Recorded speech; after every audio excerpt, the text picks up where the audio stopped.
দিয়ে ধরবেন। এটা হলো আমরুবেলার প্রথম ডোজ। আজকে পরে 12 মাস পর হইলে আবার দ্বিতীয় ডোজ টিকা পাবেন। এই যে বাবা হয়ে গেছে, শেষ শেষ।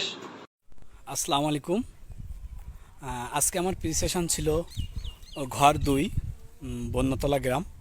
তো আপনারা দেখতে পাচ্ছেন যে কি প্রচুর পরিমাণে কাঁচা রাস্তা এবং প্রচুর পরিমাণে কাদা।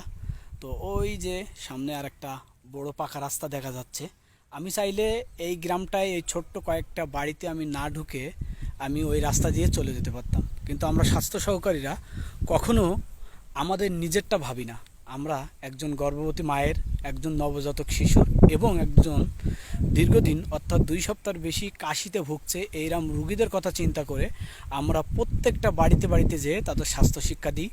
নতুন গর্ভবতী মায়েদের রেজিস্ট্রেশন করি, নতুন শিশুদের রেজিস্ট্রেশন করি এবং নবজাতকদের রেজিস্ট্রেশন করি এবং যারা টিকা পাওয়ার যোগ্য তাদেরকে টিকা নিতে আহ্বান করি। এটাই আমাদের স্বাস্থ্য সহকারীদের বাস্তব চিত্র। সবাই ভালো থাকবেন।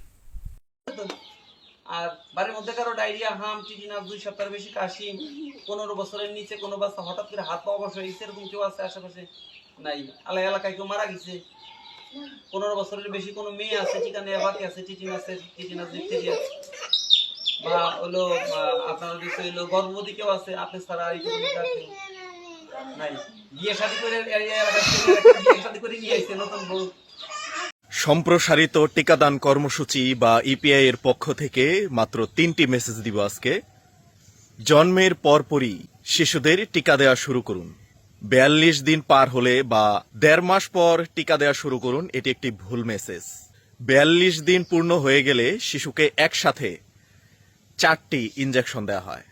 42 দিনের আগে 10 দিন, 15 দিন, 20 দিন যত তাড়াতাড়ি সম্ভব যদি টিকা দেন তাহলে বাম বাহুতে একটি বিসিজি টিকা দেওয়া হয়।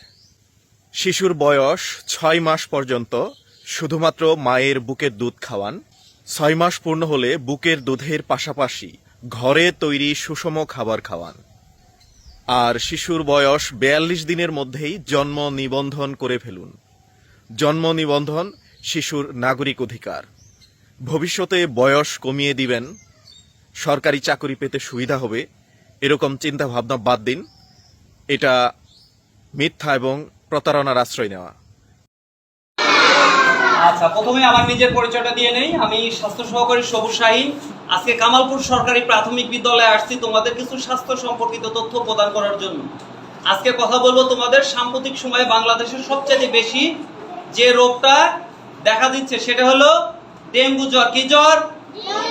ডেঙ্গু জ্বর। ডেঙ্গু জ্বরে সারা বাংলাদেশে প্রতিদিন 200, 300, 400 বা এর বেশি আক্রান্ত হচ্ছে এবং হাসপাতালে বেডে ছটফট করতেছে এবং 1 জন, 2 জন, 3 জন প্রতিদিনই ডেঙ্গু আক্রান্ত হয়ে মারা যাচ্ছে।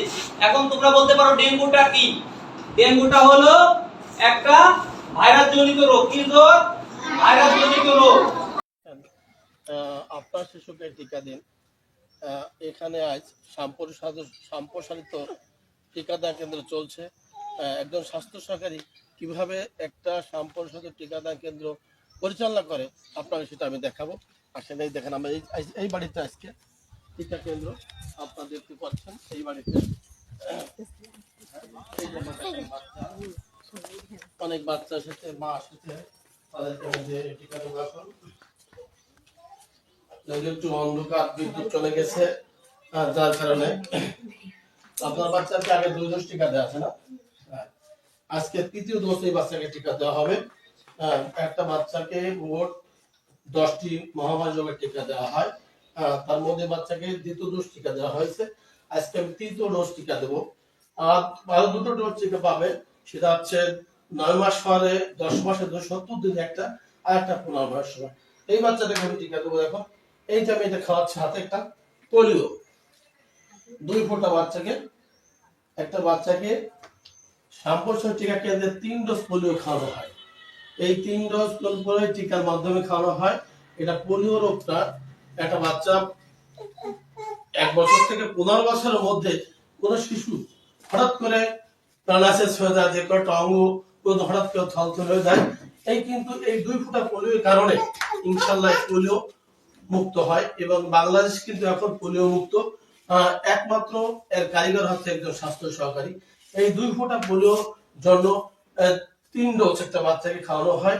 এর আগে ছিল হয়তো বছরে আমরা 2 বার, যখন বাংলাদেশে পোলিও মুক্ত ছিল না তখন কিন্তু বাংলাদেশ আমরা বছরে 2 বার জাতীয় প্রোগ্রাম করে খাওয়ানো হতো সারা বাংলাদেশে 0 থেকে 5 বছর শিশুকে। এখন আমরা